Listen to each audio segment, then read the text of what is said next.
Welcome back to the Weekly YouTube channel. I'm your host, Owen, and today we're going to be talking about something, and it's going to come in one of two camps. You're either going to agree with my take of it, and then everyone else here we're going to discuss are the hot takees, or the ones presenting these takes that we're going to disagree with, and that I personally disagree with.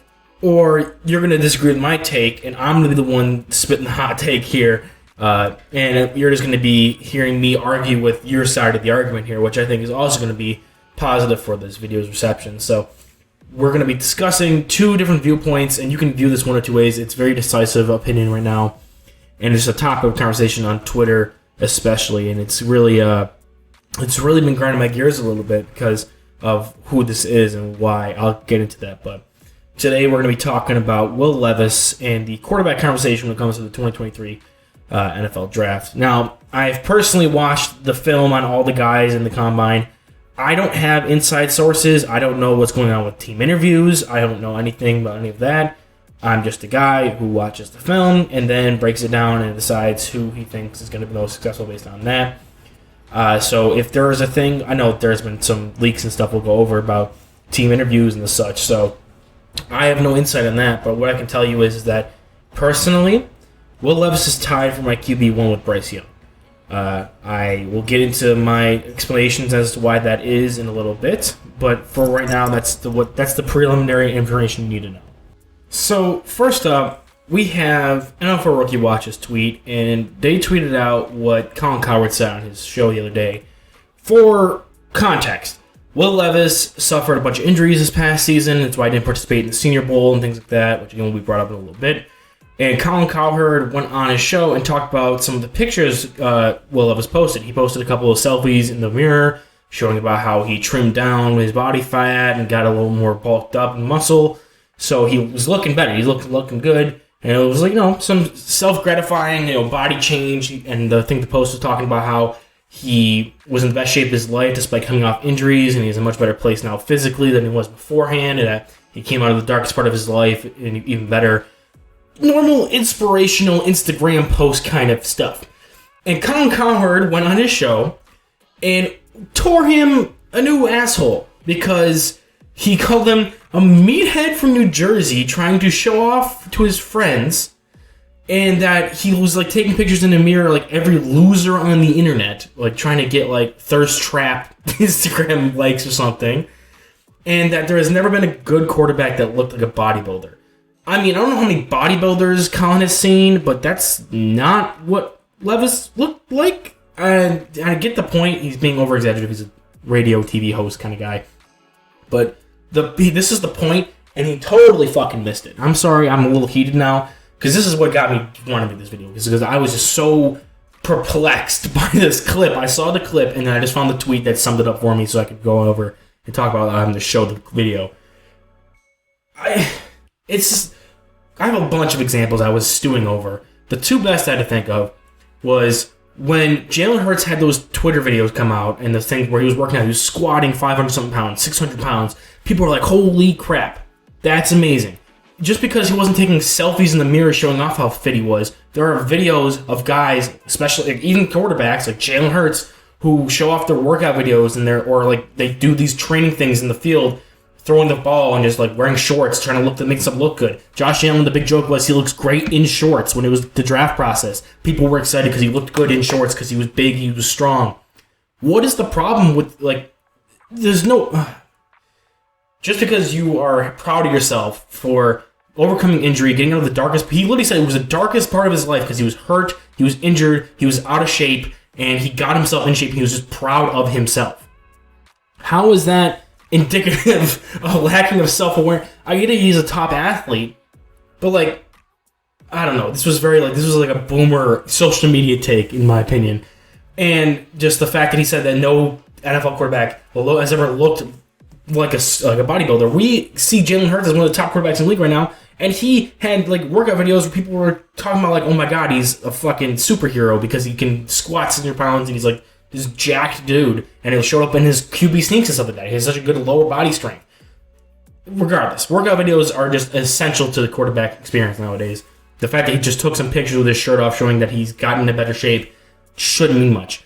Also, we were praising when Ben Roethlisberger came out saying he overcame his porn addiction and that he was, getting better with turning his life around and getting better. People praised him. People were like, wow, he was doing great at quarterback despite these things, which kind of plays into Colin's point. But at the same time, why does he get praised for overcoming those things when Will Levis does the same shit, except it's just him taking pictures of his shirt off as opposed to just saying it to a reporter? Like, it's the same thing, just expressed in a different way. And is that the point he's trying to make? Is because the fact that he thought to take a picture of himself in the mirror as opposed to just saying he's gotten into great shape? That's his... I can understand some of the Will Levis hate and some of the things that people are saying. This made no fucking sense to me. And now Colin gets into some of the things that his inside sources are talking about with interviews and stuff, and I'll get into that. Like I said, I don't have any, myself, have any pre-contextual things that involve that. But just connecting this to his tape, he is, and why I like him so much, is he's, outside of Anthony Richardson, who is a fucking freak. Sorry, again, this is going to be an explicit episode. He's the second best athletic quarterback in this draft class, or second best quarterback when it comes to athleticism in this draft class. I think he's better off than Bryce Young, definitely better off than CJ Stroud. You want that guy to be built, to be able to withstand punishment. Why would I want him out of shape like a Big Ben or a Peyton? He brought up Peyton Manning, Big Ben, Tom Brady, all these guys. I'm like, dude, that was 20 years ago. They were all drafted early 2000s, late 90s. It's a different game now. You guys got to be mobile. Tanner McKee would have been a top 10 pick fucking 10 years ago, let alone 20. Now it's different. You can't just be like that. You got to be a mobile guy. And he's shown he has that mobility, and now he's getting into shape, and he's going to be able to handle that workload at the NFL level. So if you want to tie it to the film, tie it to the fact that he's building himself to be ready to be the athletic running quarterback like a Josh Allen, like a Cam Newton. I know the Josh Allen comps have been kind of crazy, and I'll get into that in a second or two when I get to the final tweet we're going to talk about. But getting into shape is not a bad thing. Just because historical precedent, back when quarterbacks could smoke between quarters and still be great, it was just ridiculous. And that was one of the ones I had to touch on first. Next up, we have somebody that I respect a lot more when it comes to covering the draft, and someone I'm a fan of is John Vogel. Me and him have linked up a little bit to talk ball before over Twitter DMs, like about Cam Jones, linebacker Indiana, last year and things like that. So I follow him on Twitter, and again, there's been a lot of Will Levis hate on Twitter, and he did not detract from that. This was a tweet from yesterday. The first initiating tweet was was him talking about, I guess he has insider people that he could talk to when he goes around and interviews people. He's a lot more established than I am. And according to him, that Will Levis's team was just reaching out feelers to see who would be inviting him to an interview or not, to see whether or not there's going to be, any interest in him getting interviews. And I've heard other things that people talked about him not being not wanting to be interviewed and stuff like that. And teams are thinking he's entitled and self-entitled and stuff like that. I saw more of that on Twitter. And he makes a valid point here. He could have went, even though he was injured and didn't want to participate in the Senior Bowl, he could still went and did interviews like Hendon Hooker did. I think the difference is Hendon Hooker has not been seen as a first-round pick all year, even before the injury. And now, even though he was hurt at the end of the year, Will Levis still is considered a top 10 pick kind of guy, so he doesn't need to go out there and grind as hard as a guy like Hendon Hooker would be. That's a negative. I personally disagree with that. I think he should be doing all these things to try to set himself up. But at the same time, he doesn't really need to go out there and do that. So I can see where he's coming from. And so that's the insider half of it that I'm not really the most keen on. And then he got into an argument with one of these other Twitter users about how he didn't have him as having any elite traits. And there was an argument about what does an elite trait make or not. And personally, I kind of agree with what John's definition is here is if you have an elite trait, it means you come into the league, you are either at or close to top 10 and top 5 in the league at that trait immediately. That's what you should evaluate as an elite trait coming out. And I personally do think Will Levis has an elite trait, which is his arm strength, which was the argument they kind of got into here. It was, does he have the arm strength better than, is he in the top 10 or top 5 arm strength-wise? And I argue so. I think one is, Allen, Mahomes, Herbert, and Rodgers have some of the better arms. But, outside of them, I think Levis could probably be number 5. I can't really think of, looking back, I would take his arm over basically everybody in the NFC South. I can't really think of, or in AFC South probably even, I just can't think of many people whose arm is stronger than what he's presented on film so far. Maybe if you want to go there with Anthony Richardson, but he's not going to be a starter. Will Levis might be, and I probably think should be a starter day one. So, like, of starters, I think he's probably he's easily top 10. He might even be top 5 when it comes to arm strength. And even, there's a certain level where if you get to like above a certain level, it doesn't really impact as much anymore. It's kind of like it flattens out the curve. Like if there's like a certain level point you need to be at with arm strength to be an NFL quarterback, and then the stronger it is, it's like decreasing levels of return on value as it gets better and better. However, I still think that is an elite trait, and you can't take that away from him. I don't know if he'll be one of the elite athletic quarterbacks, but he might be top 10. I think he's a better athlete than a lot of guys out there. Like, he's not the Lamar Jacksons or Deshaun Watsons or Allens or, some of those guys that make it, part of their game is that they're athletic. But I think he's one of those guys that can be implemented in the quarterback run game a lot more than guys like Mahomes is and Herbert and things like that. So of the guys that are more traditional pocket passers or who can run but don't run all that often, I think he's above them. He could be a top 10 player immediately when it comes to athletically as a quarterback. And now that's going to lead into our final tweet here by Marcus Whitman, that franchise guy. Honest question for those who have not watched them play or have watched them both play, which I have. You put C.J. Stroud on Kentucky's offense last year. Does he do any better than Levis did? No. Levis had NFL talent last year. Like, he had offensive linemen. 3 of them got drafted. Luke Fortner. What's the other guard's name? He was a huge man. I liked him, but not as much as other people did. Regardless, he lost a bunch of offensive linemen. He lost his best receiver, Wan'Dale Robinson.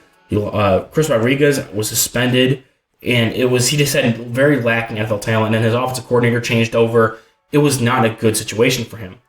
And now I agree with what Marcus says here, where he says not necessarily Levis would. If Levis was on Ohio State, would he have been better or as good as C.J. Stroud? But the point is, going down to their level, he wasn't able to elevate past mediocre opponents because he was doing it himself. And his lack of accuracy, his lack of on-field intelligence into that people are killing him for right now. The fact that he wasn't able to dissect defenses and that he made some questionable decision-making.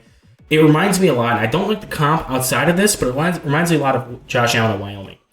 Terrible stats his final year there. Always playing hero ball, and you saw that when he came to the NFL, year 1-2, hero ball, because he was on a Buffalo Bills team that didn't really give him a lot of support when it came to skill positions. And they just have to overcompensate for a lack of good play calling and other talent around him. He was under pressure and duress all the time. He had no one that could get separation. His running game was horrible. He was the running game. So he's going to make bad decisions because he's being forced to do that. I think he has the physical tools. Now, he doesn't have the elite size Allen does. He's only 6'2", but arm strength-wise, athleticism-wise, he's a little subpar than Allen, but I think he's up there, like I said, top 10 maybe of the league in quarterback athleticism. And, I think he has the mold of what Josh Allen did, which was come from a system that he had to be the hero and the sole contributor on that offense to scoring. And then come into the NFL game, where I really think Carolina should draft him. They have a good system there where they have a running game, an offensive line, and some decent weapons around them, which is another video I have to get into, which is talking about that first overall pick trade.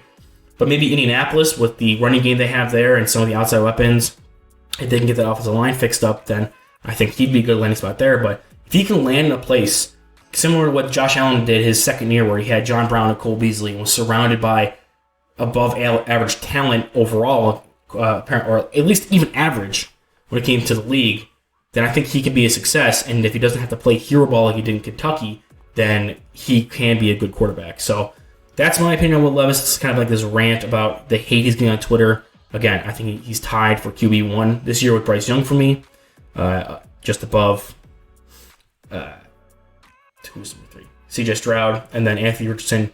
I have him as a second-round pick graded just because he's going to be 2 years off, and 4-round picks are usually going to be valued to be impact players immediately. But, I'd be okay with Anthony Richardson going in the first round. But, yeah, that's just my opinion on it. A lot of people are saying he's QB4 for them. I'd probably take a QB1. I like him more as a prototypical size guy. Bryce Young has the edge right now when it comes to mental processing and accuracy, but if I'm going to build an offense for the next 10 years with the way the league's going and with the question marks I have around Bryce Young and his size, I think I'm going to go Will Levis right now over Bryce Young. But that's more of a hot take than anything. I think we just need to cool the hate, and the hot takes right now are on hating Will Levis. So that's my opinion. You could agree with it or not. It doesn't really matter to me. That's just how I feel. If you like some of my evaluations or want to see where else I have people rated, you can go pay $1 a month to KeelPro88 on Patreon, or check out some of my free write-ups I do for Defiant Takes Football. Other than that, I'll see you guys in the next one.